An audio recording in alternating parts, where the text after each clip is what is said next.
Media fact-checker. Zac Lomax's rugby union debut with Western force against Queensland Reds at Lang Park.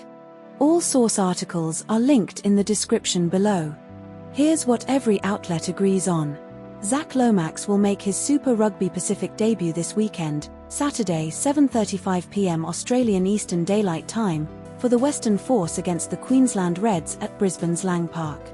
Lomax is named on the bench for the Western force in their Round 8 clash against the Queensland Reds. Lomax scored 2 tries for NSW Blues in the 2025 State of Origin opener, 18-6 win over Queensland Maroons, at Lang Park. Lomax kicked 3 crucial goals in NSW's 2024 State of Origin decider win, at Lang Park, against Queensland.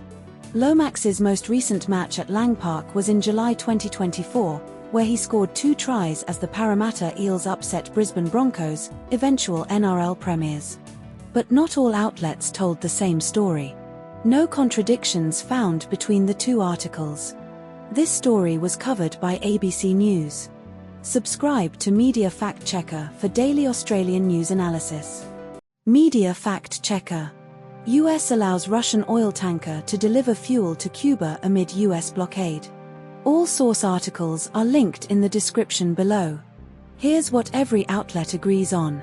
The Russian oil tanker Anatoly Kolodkin is carrying approximately 650,000 to 730,000 barrels of oil, 650,000 per Guardian, 730,000 per ABC, and is en route to Cuba's Matanzas port.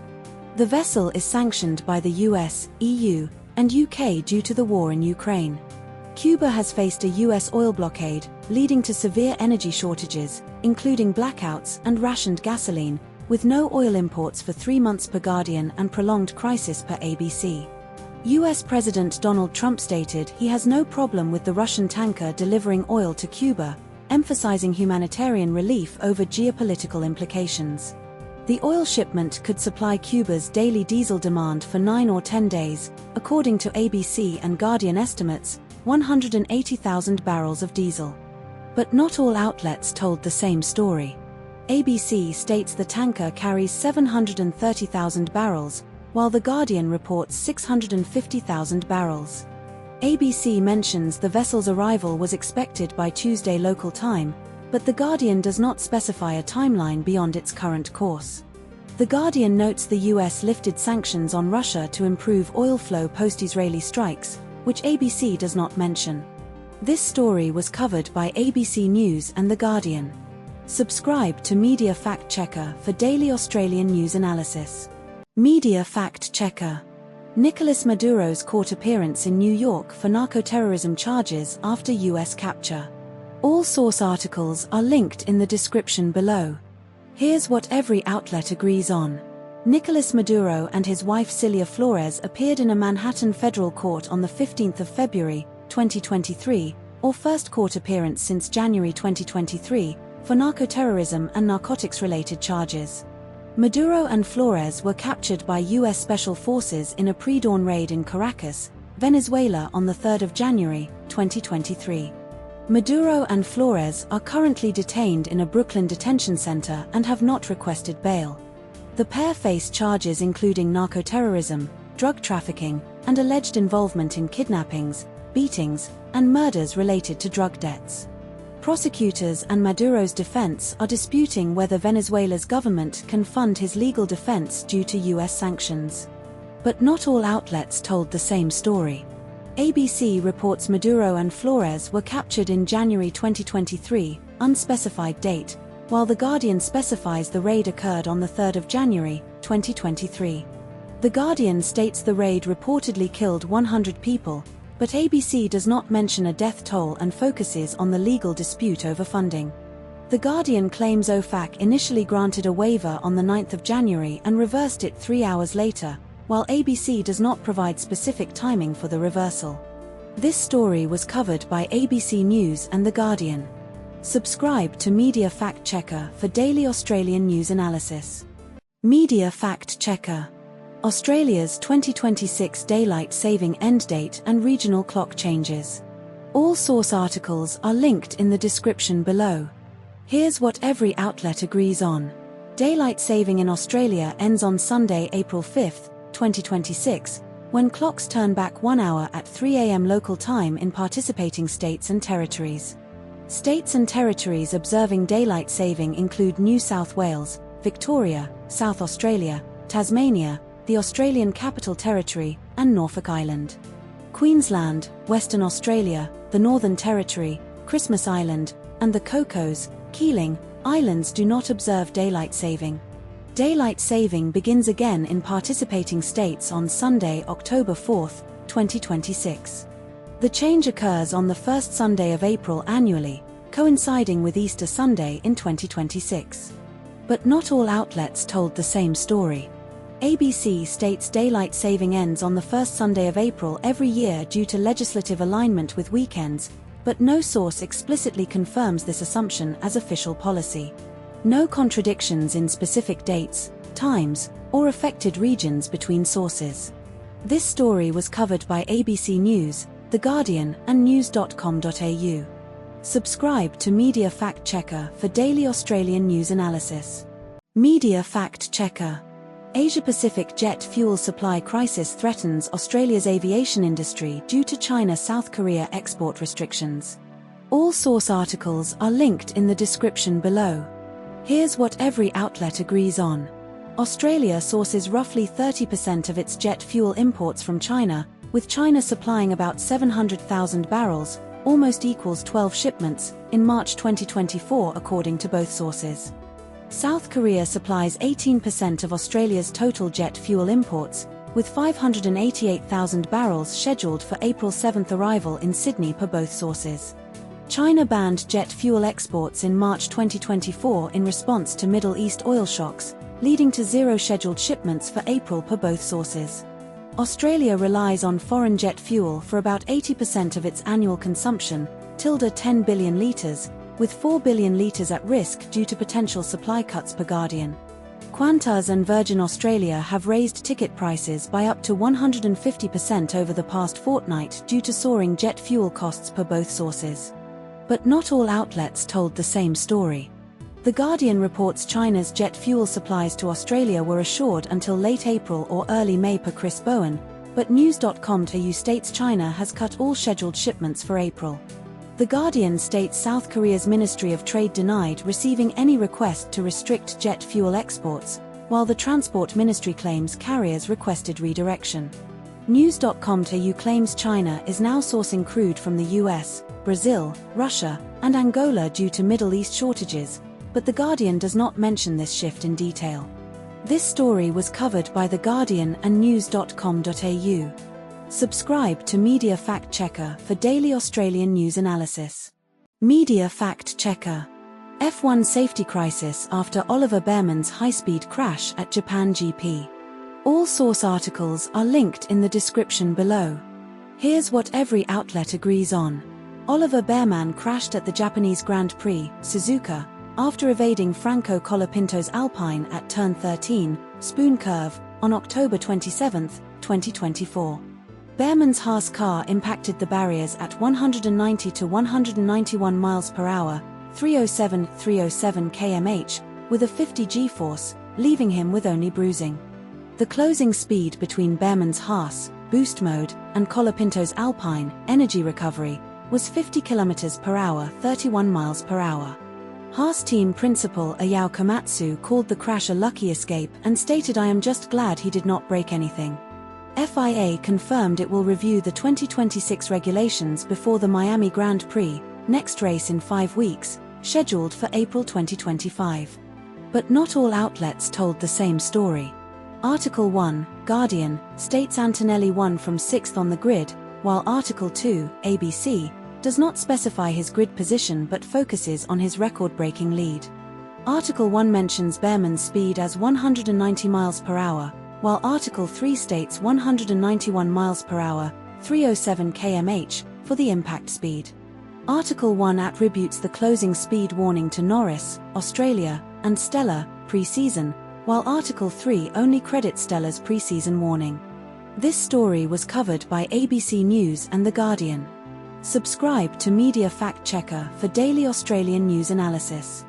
Media Fact Checker.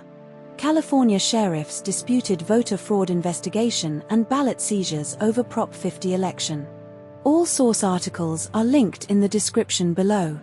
Here's what every outlet agrees on.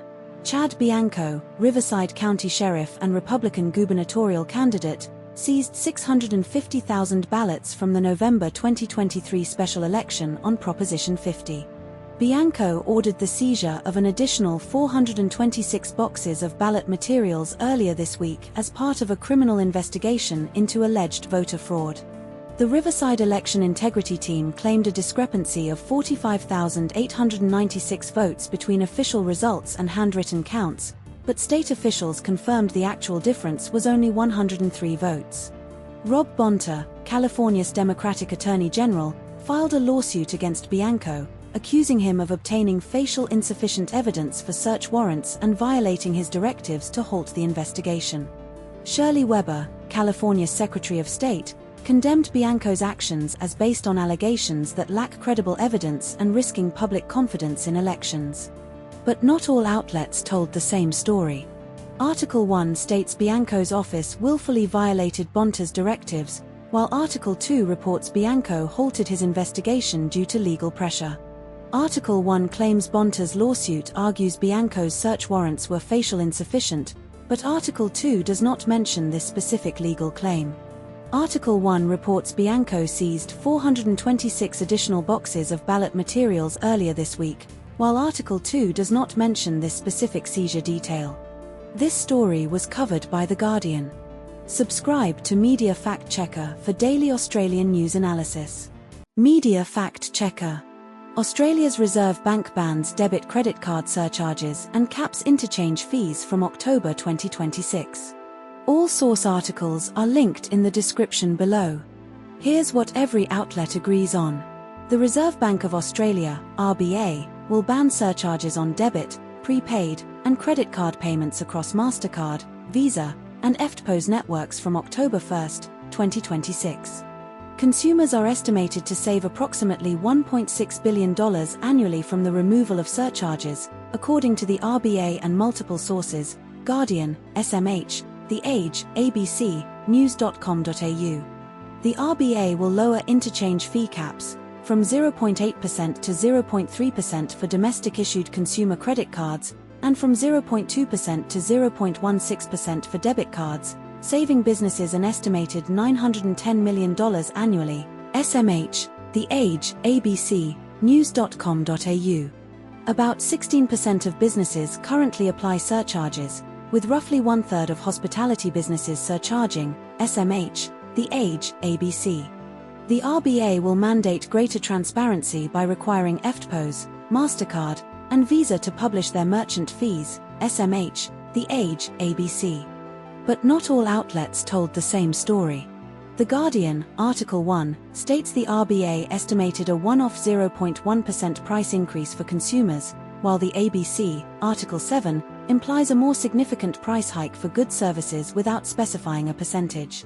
The Guardian, Article 1, and news.com.au, Article 6, both mention the RBA's surcharge framework is outdated, but only news.com.au explicitly states it was introduced over 2 decades ago. The SMH, Article 2, and The Age, Article 5, both quote Brad Kelly criticizing the RBA's decision, but only The Age includes his warning that all customers, including cash users, will face price increases. This story was covered by ABC News, The Guardian, news.com.au, SBS News, Sydney Morning Herald and The Age. Subscribe to Media Fact Checker for daily Australian news analysis. Media Fact Checker. Climate change threatens extinction of superb fairy-wren within 30 to 40 years. All source articles are linked in the description below. Here's what every outlet agrees on. Researchers predict the superb fairy-wren species could go extinct between 2059 and 2062 due to climate change impacts, based on intermediate and very high greenhouse gas emission scenarios. The superb fairy-wren population at the Australian National Botanic Gardens experienced a 50% mortality rate in 1 year, 2024, the largest loss recorded in a single 12-month period. Another group of superb fairy-wrens, 8 kilometers away in Mount Ainslie foothills, recorded a 70% mortality rate over the winter of 2025. The study was published in the journal Nature and involved researchers from Australian National University, James Cook University, and Hainan University. The superb fairy-wren was named Australia's favourite bird in contests conducted by The Guardian in 2013 and 2021. But not all outlets told the same story.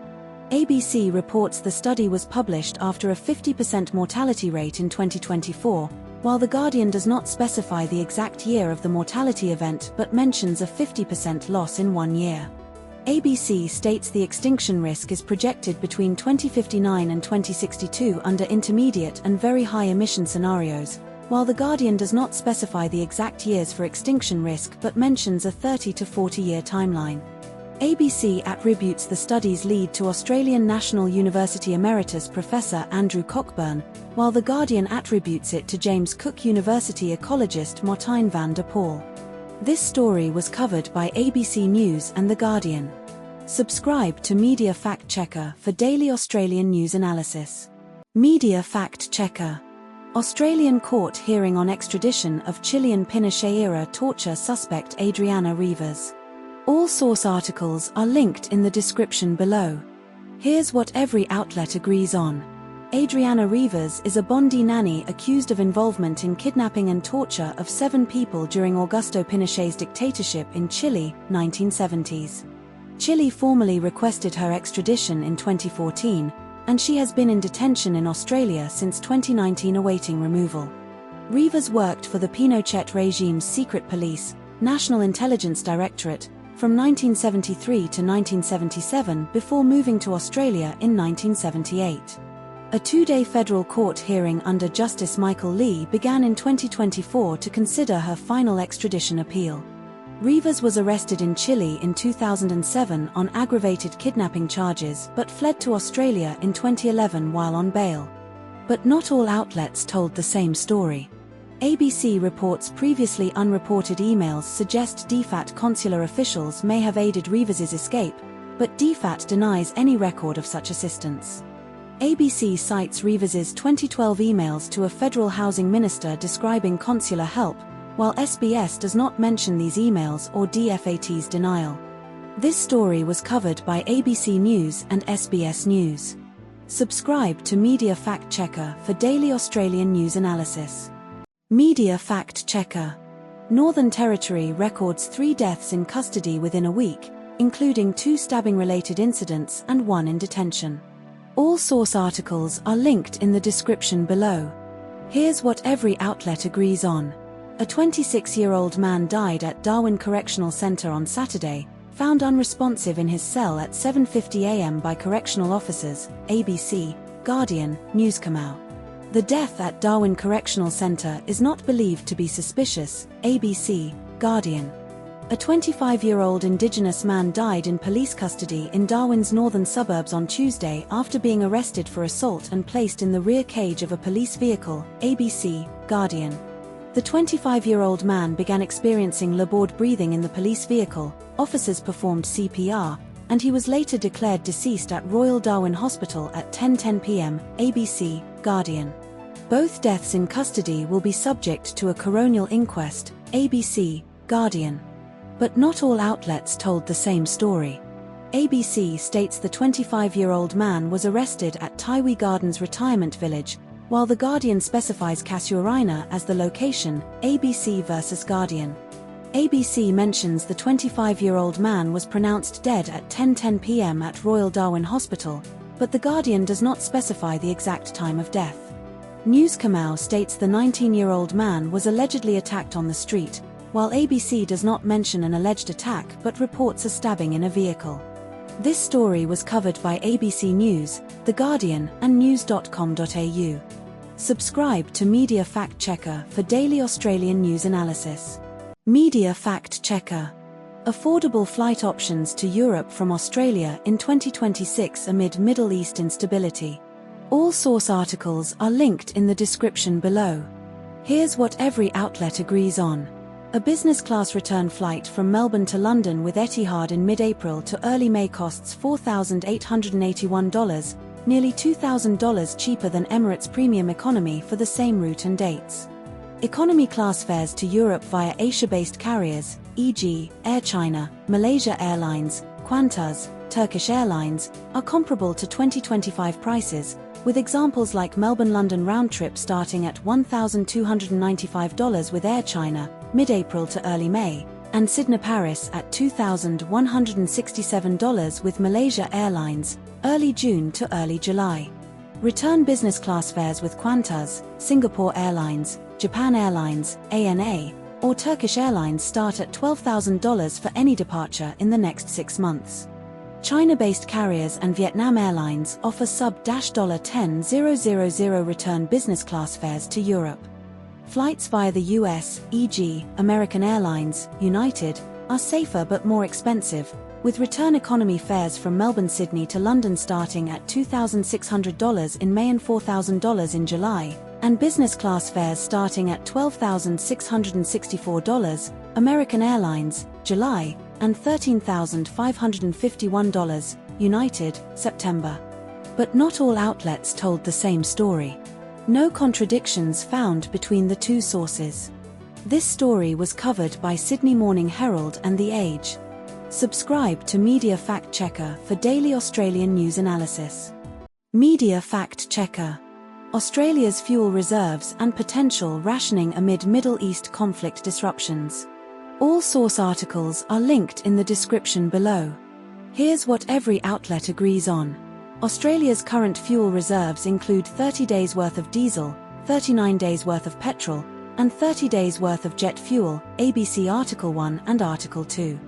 All fuel shipments to Australia are secured through to May 2024, ABC Article 1 and Article 2. The federal government has not publicly indicated a clear threshold for restricting petrol consumption or rationing, ABC Article 1 and Article 2. Internal government modelling assumed rationing would only come into effect if Australia's national diesel stockpile dropped to 10 days' supply, ABC Article 1 and Article 2. The government has halved the fuel excise by 26.3 cents per litre for 3 months starting April 1st, saving motorists about $19 per 65-litre tank, ABC Article 1 and Article 2. But not all outlets told the same story. Article 1 states the government's 4-stage plan is currently in Stage 2, keeping Australia moving, and that Stage 3 would involve voluntary practical measures if ongoing supply disruptions occur, while Article 2 does not explicitly detail the stages of the plan beyond the general context of avoiding rationing. Article 1 mentions that the government is not considering rationing at this stage, but Article 2's quote from Treasurer Jim Chalmers implies the government is actively working to avoid rationing rather than outright dismissing it as a possibility. Article 1 states that the government's modelling assumed voluntary measures would begin when stockpiles fell to 15 days, while Article 2 does not mention this specific threshold for voluntary measures, only referencing rationing at 10 days. This story was covered by ABC News. Subscribe to Media Fact Checker for daily Australian news analysis. Media Fact Checker. Barbie Dream Fest event scandal and fan backlash over under-delivered experiences. All source articles are linked in the description below. Here's what every outlet agrees on. The event was called Barbie Dream Fest and took place in Fort Lauderdale, Florida, in 2024. Tickets ranged from $69, day pass, to $449, 650 Australian dollars, for the Dream Pass, as advertised on barbiedreamfest.com. Attendees reported receiving only a plastic hairbrush and Barbie-branded hand sanitizer in their swag bags. The life-sized Barbie Dream House was described as a cheap backdrop with a picnic table on fake turf by attendees. The roller rink was a small 20 by 40-foot concrete space with minimal decoration, per attendee descriptions. But not all outlets told the same story. ABC states the day pass was $69 US, while The Guardian states it was $72, £54 equivalent. ABC mentions the Dream Pass was $449 US, or $655 AUD, while The Guardian states it was $452.50 US. ABC reports the event was created by Mischief Management, which licensed the Barbie brand from Mattel, while The Guardian does not specify licensing details. This story was covered by ABC News and The Guardian. Subscribe to Media Fact Checker for daily Australian news analysis. Media Fact Checker. Australia's National Film and Sound Archives 2026 Sounds of Australia Collection Editions. All source articles are linked in the description below. Here's what every outlet agrees on. Jack Colson's 1991 arrest speech. Gentlemen, this is democracy manifest. What is the charge? Eating a meal? A succulent Chinese meal was added to the NFSA's Sounds of Australia collection in 2026.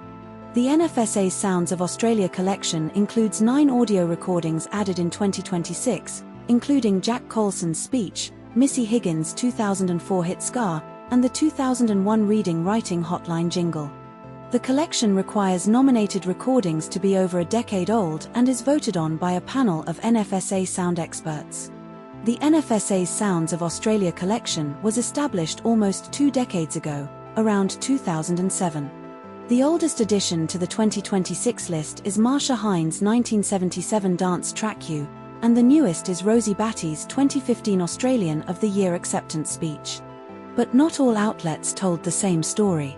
The Guardian states Colson's arrest video went viral on YouTube in 2009, while ABC does not specify the exact year of its viral spread. The Guardian mentions Colson's arrest occurred in Queensland, but ABC specifies it was in Brisbane, Queensland, no contradiction in location, but ABC adds specificity. The Guardian implies the Sounds of Australia collection was established around 2004 to 2005, while ABC states it was launched in 2007.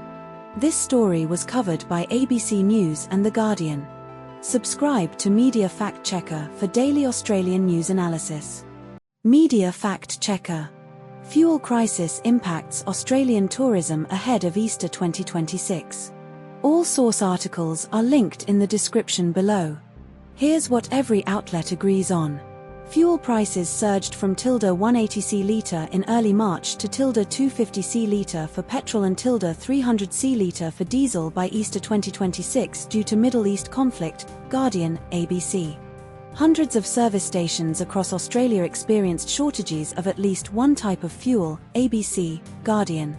Southern Queensland tourism operators reported significant booking cancellations.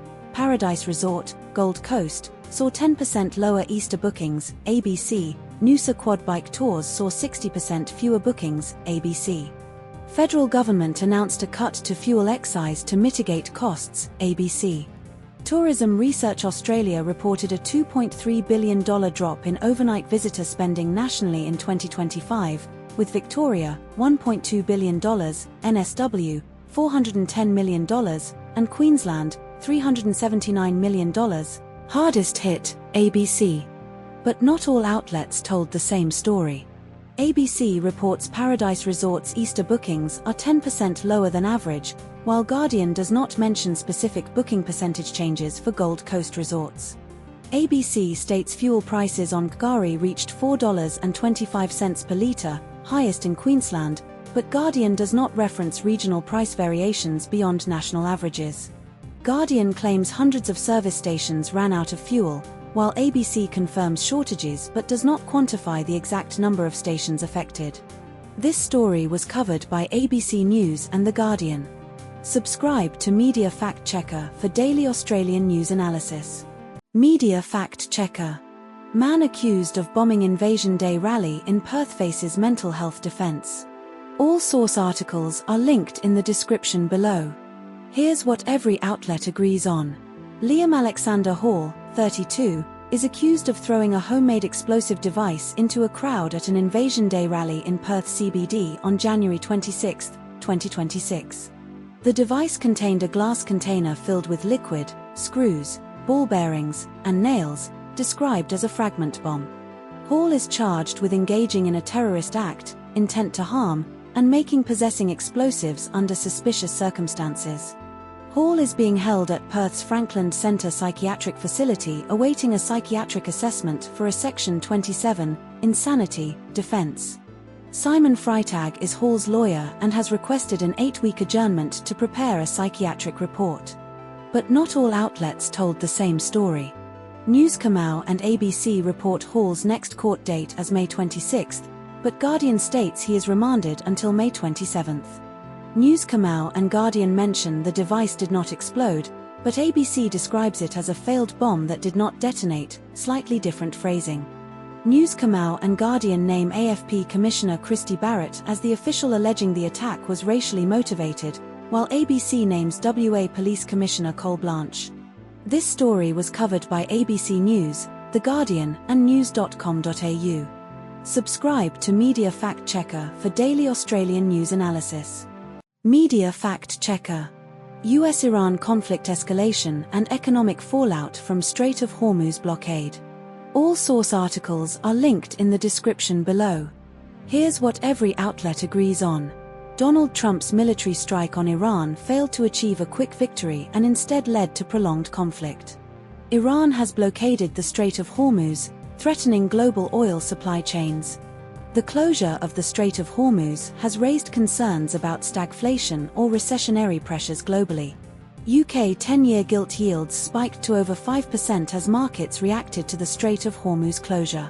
The world economy was previously experiencing decent growth, falling inflation, and prospects for lower interest rates before the conflict escalated. But not all outlets told the same story. No contradictions found between the two articles as they are identical in content. This story was covered by Sydney Morning Herald and The Age. Subscribe to Media Fact Checker for daily Australian news analysis. Media Fact Checker. Private health insurance premium hikes in Australia on April 1, 2026. All source articles are linked in the description below. Here's what every outlet agrees on. Private health insurance premiums will rise by an average of 4.41% on April 1, 2026, the largest increase in nearly a decade.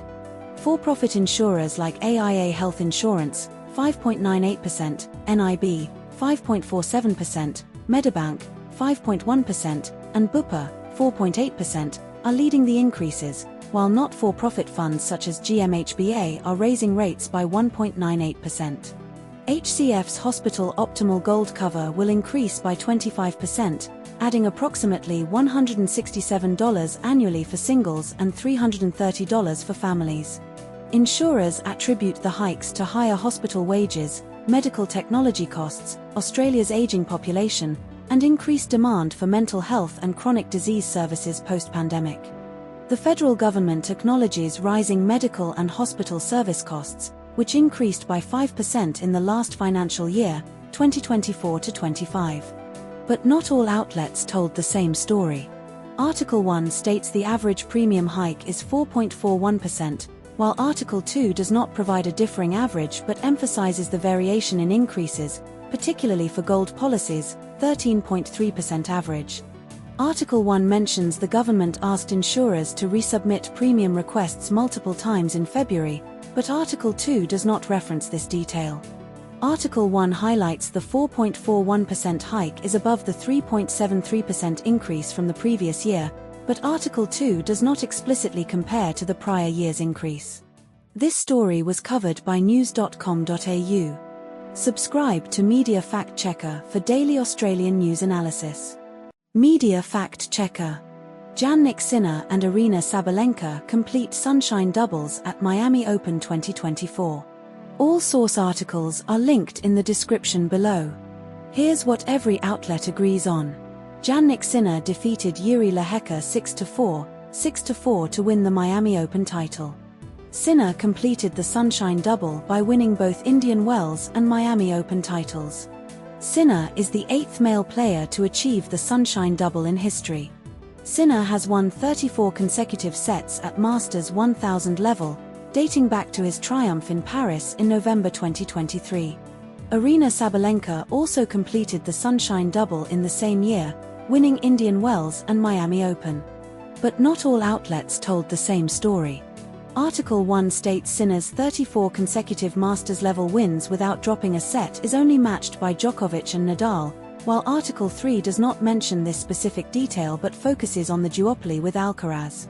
Article 1 mentions Sinner's 2023 doping suspension meant he had no points to defend in February, March, and April 2024, But Article 2 and Article 3 do not reference this directly. Article 2 describes Zverev's lead in their head-to-head as 4-1 before Sinner's recent wins, while Article 1 does not specify the exact head-to-head record. This story was covered by The Guardian.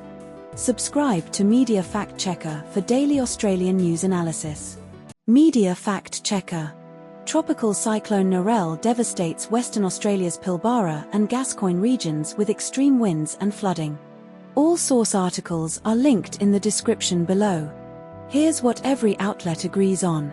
Tropical Cyclone Narelle made landfall in Western Australia as a Category 4 system on March 28, 2026, after crossing Queensland and the Northern Territory. Exmouth, WA, experienced sustained winds of 250 km per hour and gusts up to 260 km per hour, with roofs torn off buildings, power outages, and flooding, ABC, Guardian, News Corp, BOM. The town of Exmouth, 1,250 km north of Perth, was effectively isolated due to flooding of the main road and damage to the airport, ABC, Guardian, News Corp. Cyclone Narelle caused significant damage to Chevron's Gorgon and Wheatstone LNG facilities, halting production, Guardian, ABC. The cyclone brought 300 mm of rainfall to Exmouth's Learmonth Airport, with widespread flooding in the Lyons and Gascoyne River catchments, Guardian, News Corp. But not all outlets told the same story. The Guardian, Article 1, states Cyclone Narelle dumped a year's worth of rain in a day, while the BOM, Article 5, does not specify this exact amount but reports 300 mm at Learmonth Airport. ABC, Article 4, reports Exmouth's airport runway was obliterated, while News Corp, Article 3, does not mention the runway specifically but describes extensive airport damage. The Guardian, Article 1, mentions Narelle weakened to a Category 3 system near Jailton, while ABC, Article 13, states it weakened to Category 2 by the time it moved onto land east of Jailton. This story was covered by ABC News, The Guardian, news.com.au, and SBS News. Subscribe to Media Fact Checker for daily Australian news analysis. Media Fact Checker. Australian political reaction to US-Iran war and economic fallout. All source articles are linked in the description below. Here's what every outlet agrees on. Andrew Hastie, Liberal MP, criticised US President Donald Trump's huge miscalculation in the Iran war as of early March 2024. Iran has blockaded the Strait of Hormuz, impacting global fuel supply chains and Australian fuel exports. Andrew Hastie stated Australia is dependent on the export of fuel in and out of the Middle East due to its location. The Australian government announced it would underwrite additional fuel cargo deliveries to address supply shortages, March 2024. Andrew Hastie served as a Special Forces veteran and fought in the Middle East alongside US forces. But not all outlets told the same story. ABC reports Hastie may be open to a gas export levy despite coalition opposition, while Newscomau does not mention this proposal. ABC states Employment Minister Amanda Rishworth explicitly said work-from-home measures are not being considered for fuel shortages, but Newscomau omits this detail. ABC notes Hastie described Trump's criticism of Australia's warship refusal as petulant, February 2024, while Newscomau does not reference this. This story was covered by ABC News and news.com.au. Subscribe to Media Fact Checker for daily Australian news analysis. Media Fact Checker. Australia's national fuel crisis response and four-stage plan amid supply disruptions. All source articles are linked in the description below. Here's what every outlet agrees on. Prime Minister Anthony Albanese announced a four-stage national fuel security plan at a national cabinet meeting on Monday, with stages ranging from business as usual to rationing critical sectors like emergency services and utilities.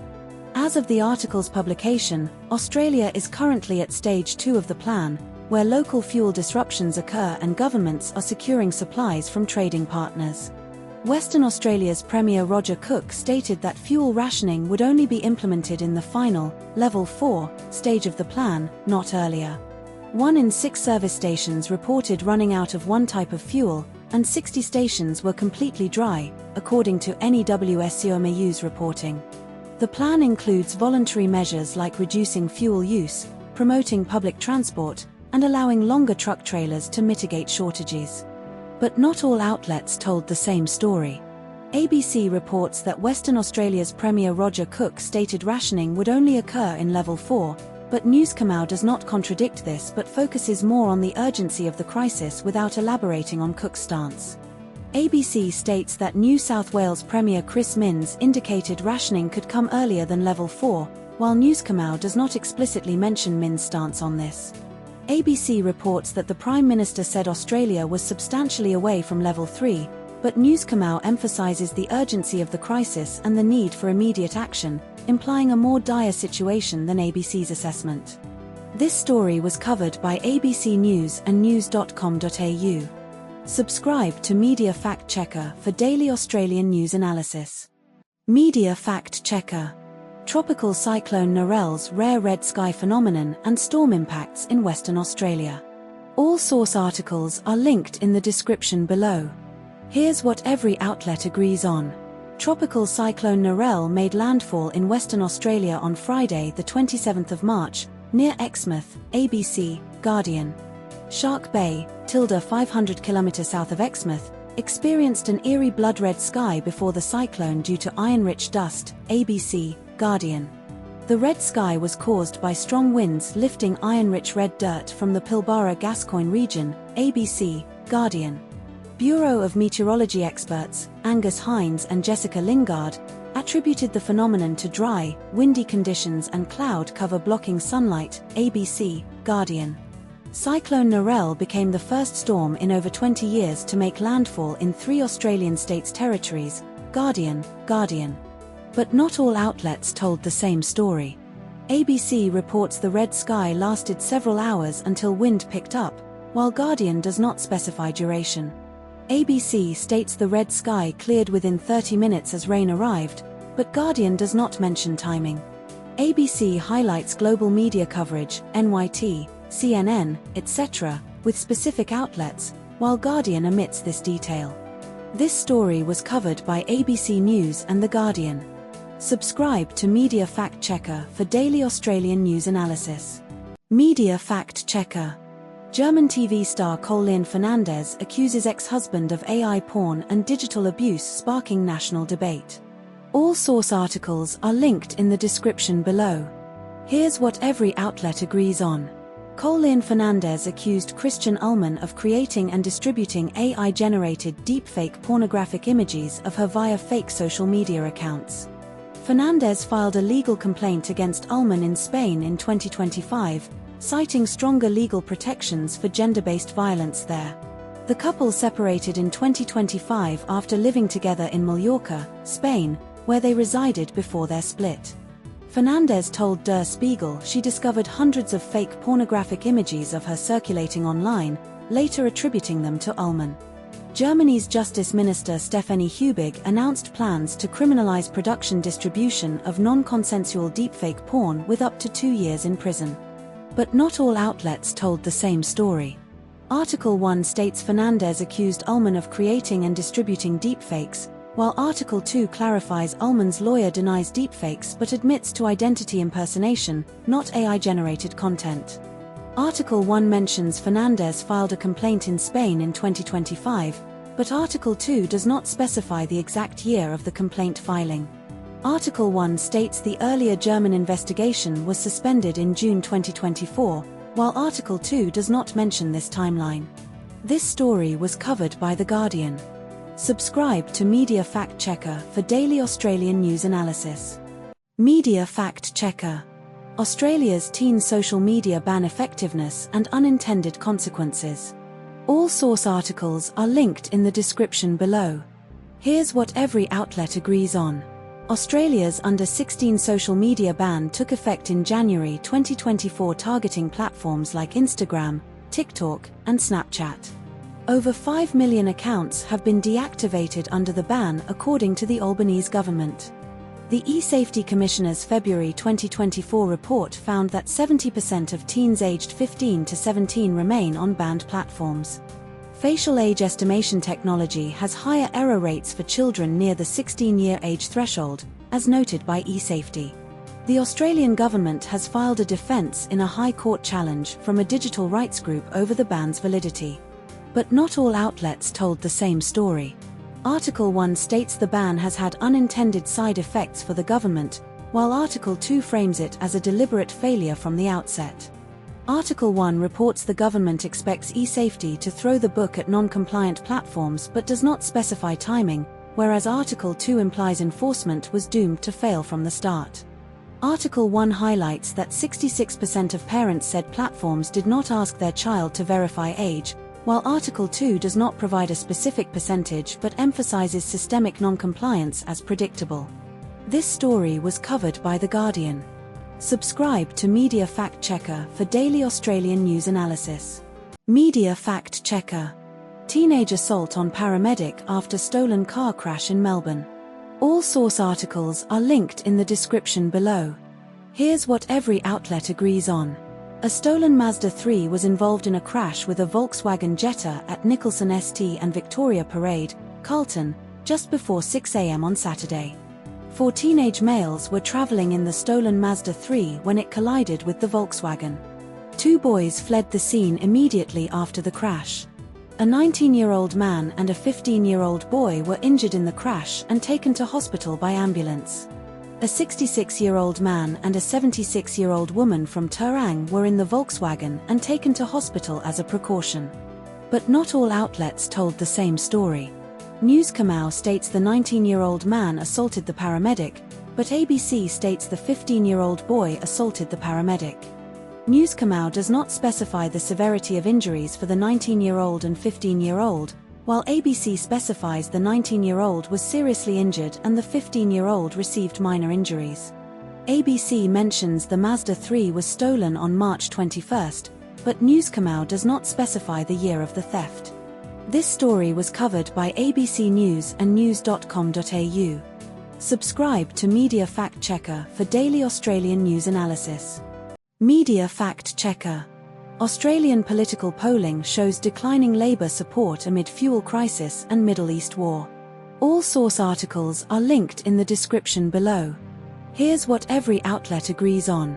Anthony Albanese's Labour government primary vote dropped to 31% in Newspoll, down from 36% in November 2023 and 34.6% at the May 2023 election. One Nation's primary vote is at 26% in Newspoll and 29% in Redbridge, both higher than the Coalition's 21%, Newspoll, or 17%, Redbridge. Labour's net approval rating is negative, with 57% dissatisfied and 39% satisfied in Newspoll, down from previous months. 72% of voters disapprove of US military action against Iran, with only 23% approving, reported in both polls. Australia has not received a formal request from the US for military support in the Strait of Hormuz. But not all outlets told the same story. Article 1 reports One Nation's primary vote slipped slightly to 26%, while Article 2 reports it rose to 29% in Redbridge. Article 1 states the Coalition's primary vote is 21%, but Article 2 reports it dropped to a record low of 17% in Redbridge. Article 1 claims Labour's primary vote is 31%, down from 36%, while Article 2 states Labour's support remained unchanged at 32% in Redbridge. This story was covered by news.com.au. Subscribe to Media Fact Checker for daily Australian news analysis. Media Fact Checker. US-Iran war escalation and Trump's threats to destroy Iranian infrastructure if ceasefire fails. All source articles are linked in the description below. Here's what every outlet agrees on. Donald Trump threatened to completely obliterate Iran's Karg Island and power stations if a ceasefire deal is not reached by the 6th of April, 2024, Newscomau, ABC, Guardian. Iran's parliament is considering exiting the Nuclear Non-Proliferation Treaty, Newscomau, Guardian. Iran has rejected US peace proposals as excessive, unrealistic, and irrational, ABC, Guardian. US troops, including 2,500 Marines, are being deployed to the Middle East, with potential plans to seize Karg Island, ABC, Guardian. Oil prices are rising sharply, with Brent crude up 54% since March 2024, nearing record levels, ABC, Guardian. But not all outlets told the same story. News Kamau attributes the Strait of Hormuz warning to Secretary of State Marco Rubio, but ABC and Guardian do not mention this specific statement. ABC states Trump's deadline is the 6th of April, while News Kamau does not specify a date beyond until the 6th of April. No other source confirms this exact date. Guardian reports Trump's White House press secretary Karoline Leavitt suggested funding the war via Arab countries, but ABC does not mention this.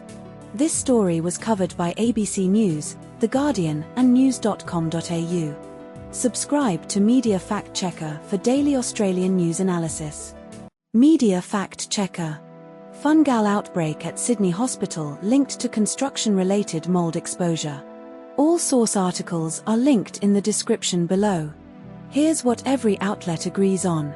Royal Prince Alfred Hospital's transplant unit, Ward 9E, experienced a fungal outbreak in late 2025 linked to aspergillosis mold, killing 2 patients and seriously infecting 4 others. A balcony near construction work was identified as the probable source of the mold exposure, accessible by all 6 infected patients. 6 transplant patients were diagnosed with aspergillosis between November and December 2025, with 1 patient remaining in intensive care 4 months after diagnosis.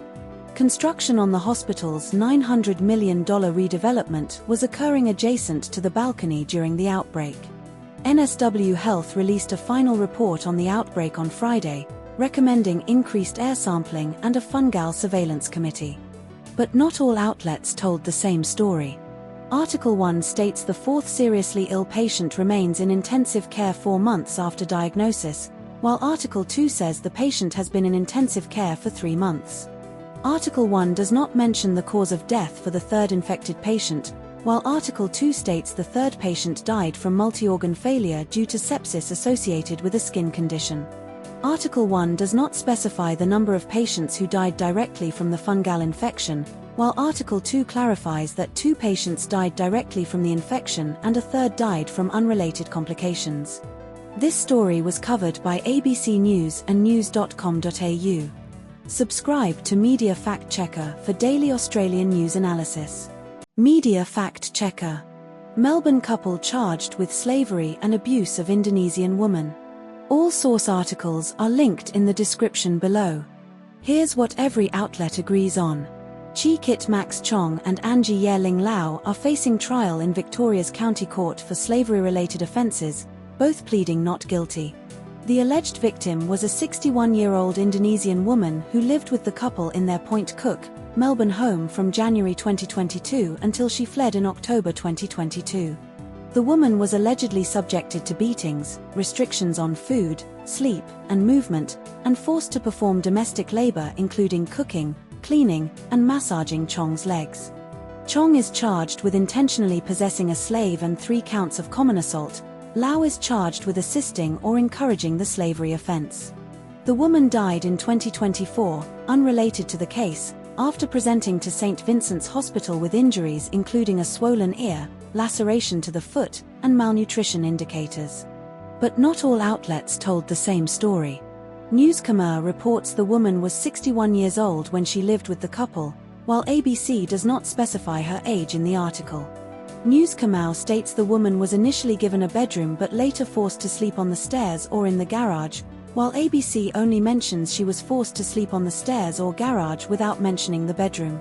News Khmer includes the exact quote: "He's a master, I'm a maid. I'm a helper" only from the woman, while ABC does not repeat this quote verbatim. This story was covered by ABC News and news.com.au. Subscribe to Media Fact Checker for daily Australian news analysis. Media Fact Checker. Carlton AFL team's persistent late-game collapses under coach Michael Voss. All source articles are linked in the description below. Here's what every outlet agrees on. Michael Voss is the current head coach of Carlton AFL Football Club. Carlton lost to Melbourne by 23 points on Sunday after leading by 43 points at one stage. Carlton has repeatedly surrendered large leads in recent games, including a 30-point lead in the 2023 preliminary final against Brisbane. Carlton's 2024 season record is 9 wins and 14 losses, finishing 11th in the ladder.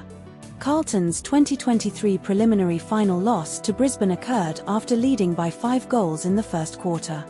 But not all outlets told the same story.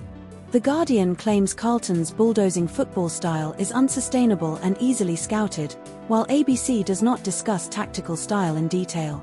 The Guardian suggests Carlton's decision to retain Voss was flawed, while ABC focuses on Voss's confidence in turning things around quickly. The Guardian mentions Carlton's 41-point lead surrendered against Richmond last year, but ABC does not reference this specific loss. This story was covered by ABC News and The Guardian. Subscribe to Media Fact Checker for daily Australian news analysis. Media Fact Checker. Ilia Malinin's redemption at the 2024 Figure Skating World Championships after Olympic free skate collapse. All source articles are linked in the description below. Here's what every outlet agrees on. Ilia Malinin won the 2024 Figure Skating World Championships in Prague's O2 Arena on Saturday, April 2024. Malinin led after the short program with a personal best score of 111.29 points, over 9 points ahead of the field. Malinin's free skate score was 218.11, finishing with a total of 329.40 points. Yumi Kageyama of Japan finished second with 306.67 points, Shun Soto third with 288.54 points. Malinin's Olympic free skate in Milan ended in disaster with 2 falls, dropping him from 1st to 8th place. But not all outlets told the same story. Article 1 states Malinin's Olympic free skate was disastrous with glaring mistakes, while Article 2 describes it as one of the biggest upsets in Olympic figure skating history without emphasizing disaster. Article 1 does not mention Malinin's backflip in the free skate, while Article 2 explicitly states he landed a backflip late in the program. Article 1 does not mention Malinin's personal best free skate score surpassing Kageyama's by nearly 23 points, while Article 2 emphasizes this margin. This story was covered by The Guardian. Subscribe to Media Fact Checker for daily Australian news analysis. Media Fact Checker. Donald Trump criticizes Australia and NATO allies over Iran conflict support. All source articles are linked in the description below. Here's what every outlet agrees on. Donald Trump called Australia's response to the US-Israel war on Iran not great and said he was surprised by Australia's lack of involvement during a White House press conference on February 29, 2024.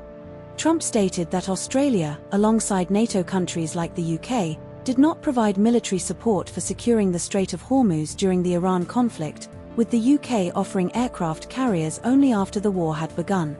Australia's Defence Minister Richard Marles confirmed Australia had not rejected any US requests but emphasised that support is provided based on national interest, and that Australia had delivered defensive support to the UAE, missiles and a surveillance aircraft.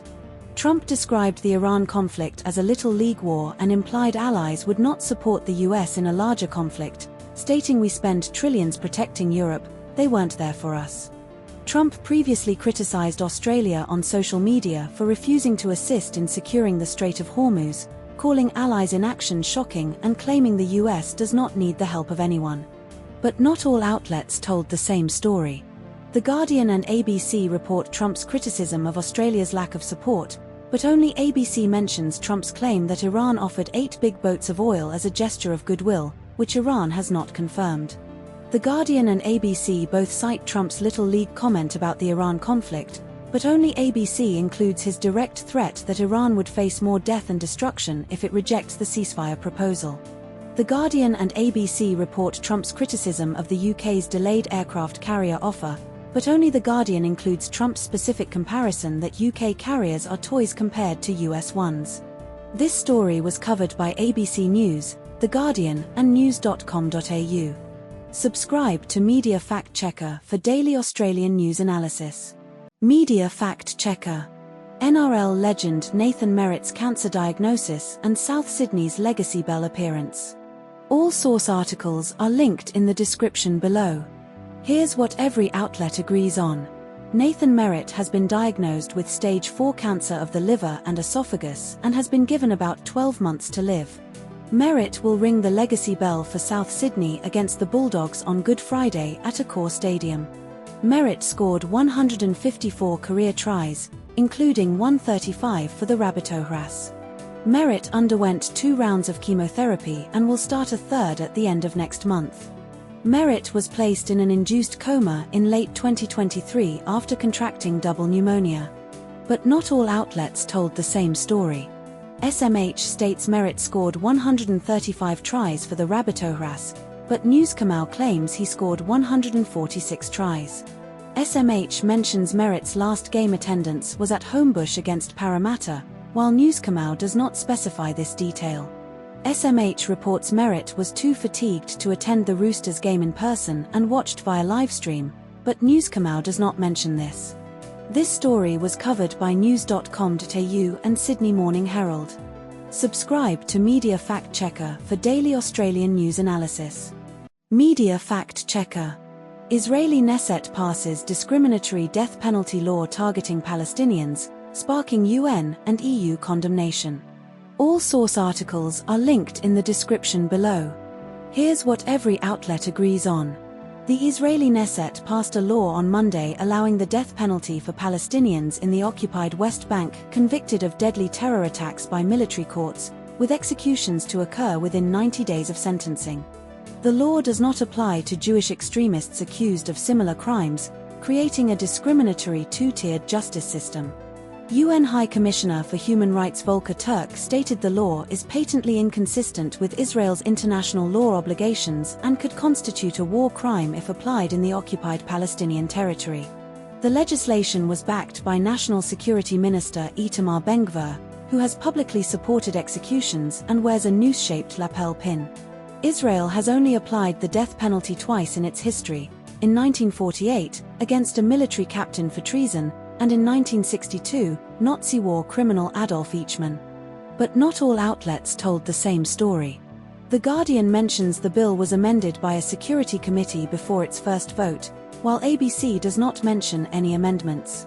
The Guardian states the law would apply exclusively to Palestinians in the Palestinian territories, but ABC does not explicitly state this exclusivity in its phrasing.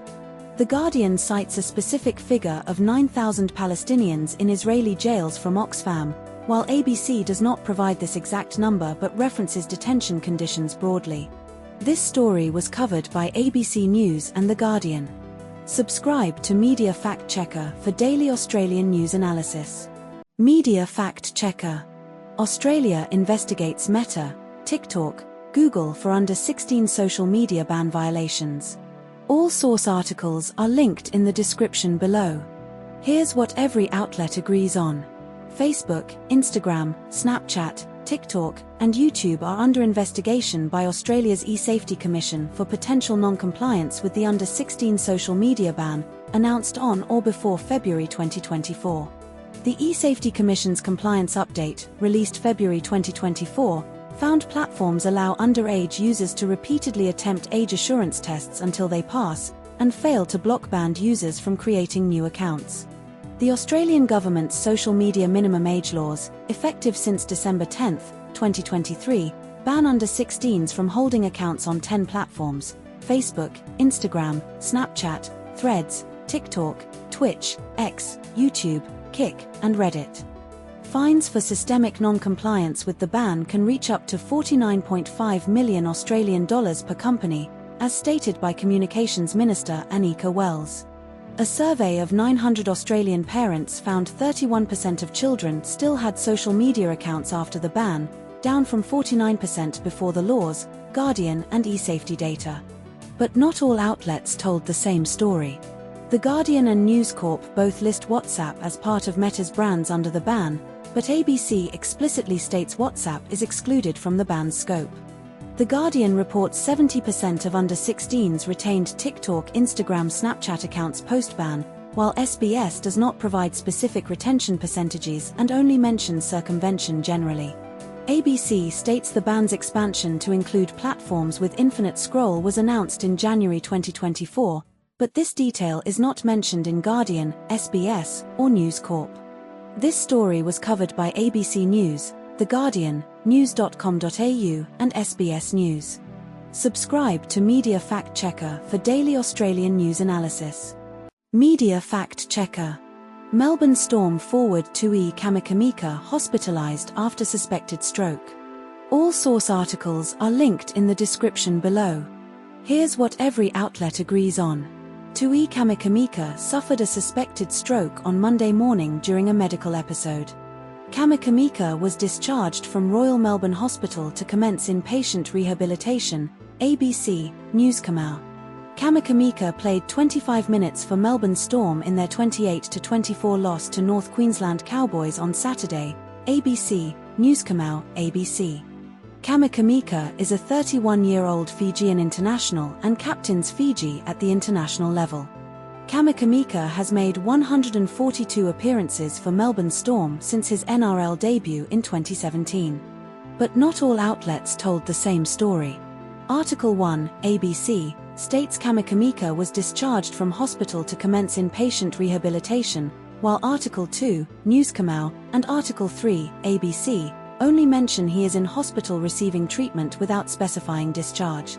Article 1, ABC, mentions Kamikamica played 25 minutes in a 28-24 loss to North Queensland, while Article 3, ABC, incorrectly states he played against the Cowboys versus North Queensland Cowboys.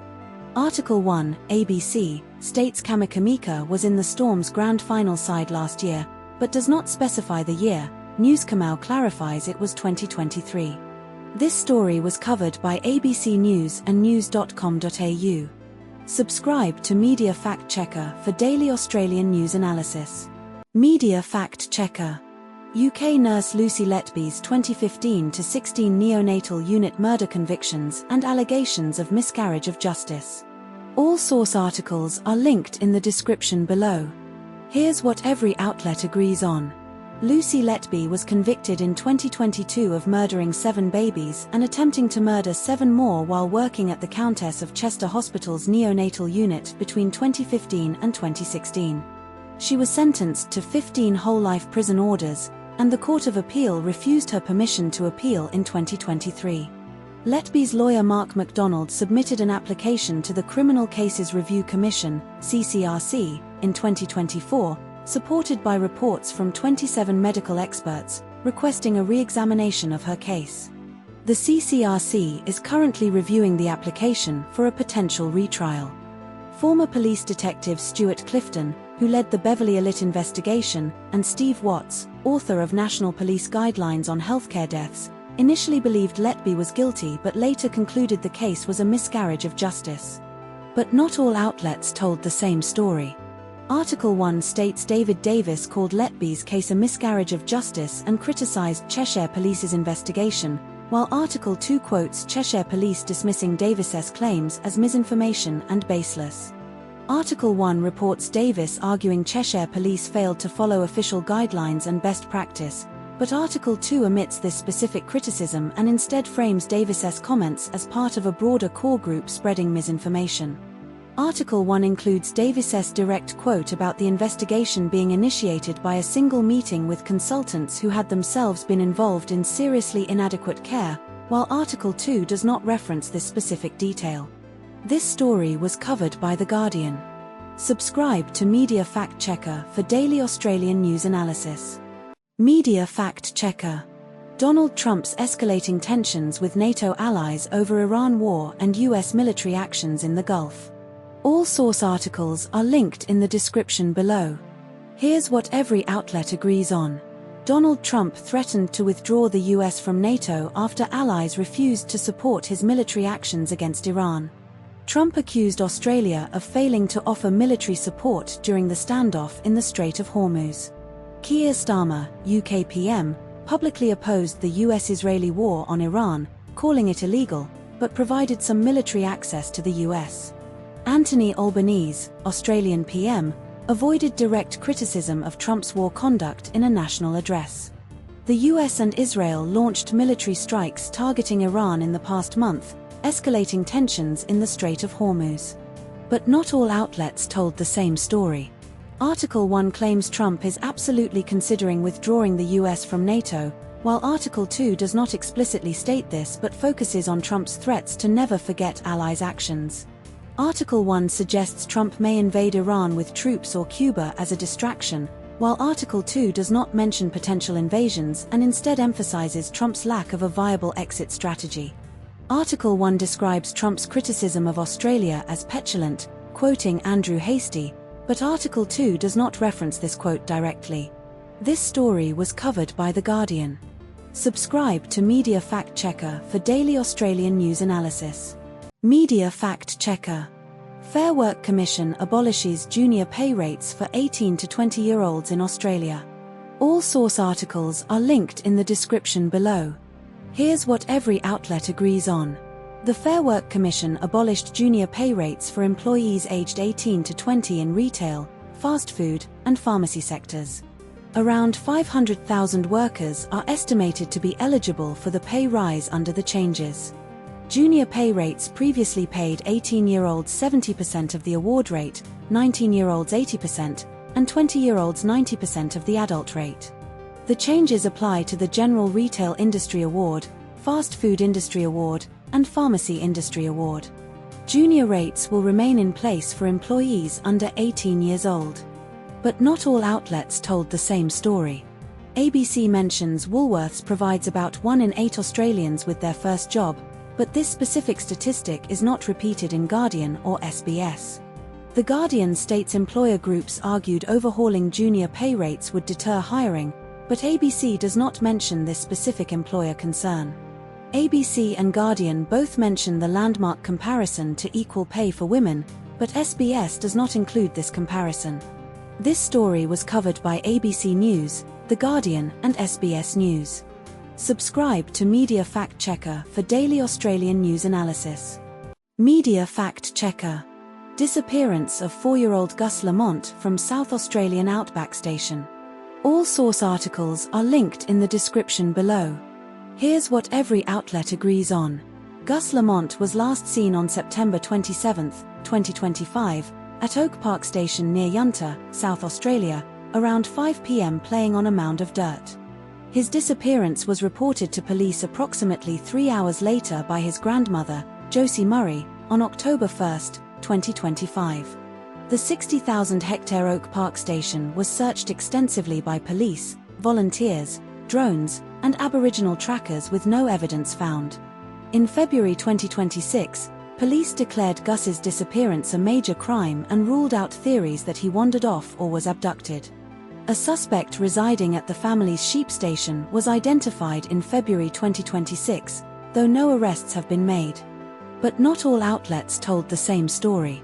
News Kamau states police ruled out Gus's parents as suspects in February 2026, while ABC does not explicitly confirm this timeline but implies it as well. No direct contradiction, but ABC omits the specific February mention of parents being ruled out. News Kamau reports that some family members were no longer cooperating in March 2026, while ABC states in June 2026 that other members of the family were no longer assisting. Both sources agree on non-cooperation but differ slightly in phrasing and timing. News Kamau describes the suspect as a resident of the sheep station known to Gus, while ABC does not specify the suspect's relationship to Gus beyond being someone residing at the station. This story was covered by ABC News and news.com.au.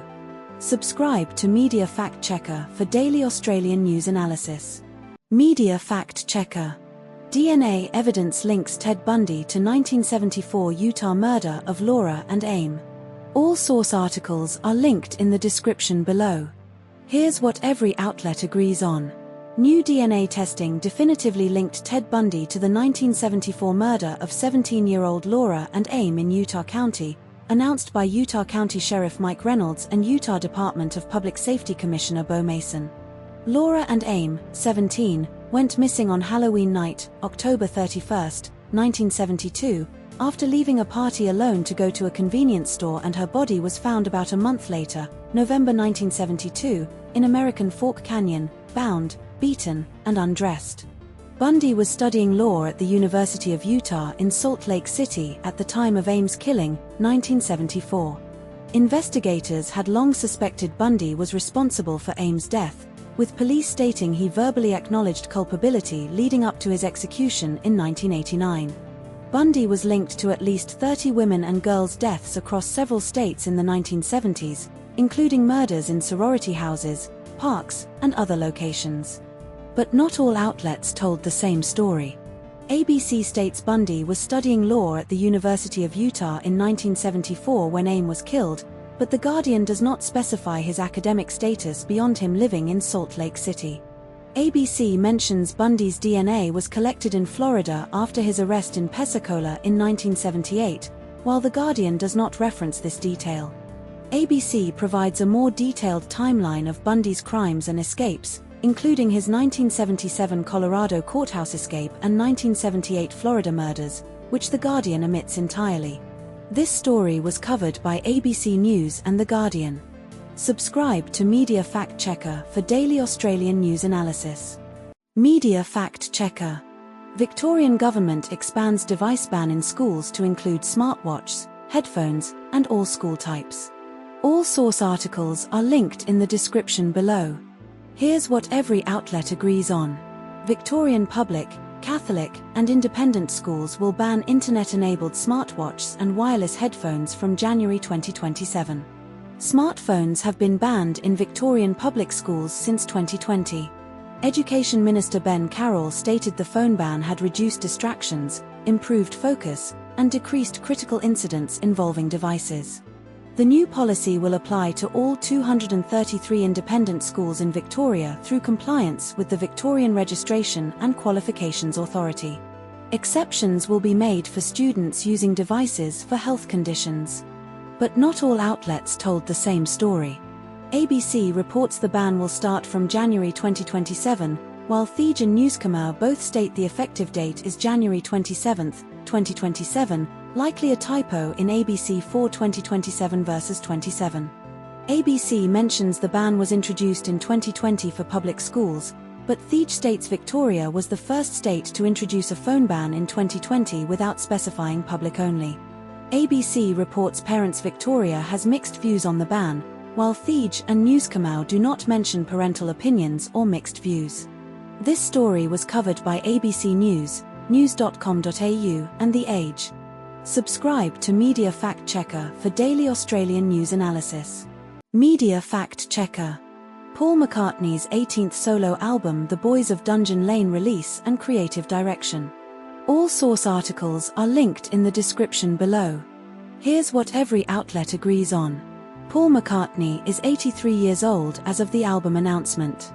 The album title is The Boys of Dungeon Lane, referencing Dungeon Lane in Speke, Liverpool, where McCartney spent his childhood. Andrew Watt is the producer of The Boys of Dungeon Lane, having previously worked with Elton John, Ozzy Osbourne, Iggy Pop, and the Rolling Stones. The lead single is titled Days We Left Behind and was debuted on BBC Radio Merseyside. The album is McCartney's 18th solo album, following McCartney 3, 2020. But not all outlets told the same story.